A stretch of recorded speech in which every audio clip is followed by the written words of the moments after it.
पंथ संतानात सावध होईल. मग आता सावध व्हावं त्यांनी.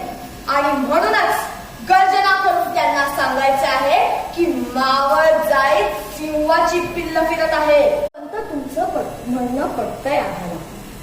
सर्व गोष्टींचा सारासार विचार व्हायलाच हवा. आपणास पुढील संकट दिसत आहे, पण आम्हाला त्या संकटांच्या पलीकडचं दिसतंय. सबदारी, पण शेवटी आपण चाकरच. आपण गुलामगिरीतच नाही. कधी आदिलशाहीच्या, तर कधी निजामशाहीच्या, तर कधी आणखीन कोणाच्या. कुठवर चालणार हे, ह्यावर एकच उपाय. आपल्या लोकांनी आपल्या लोकांच्या भल्याचं राज्य निर्माण करायला हवं.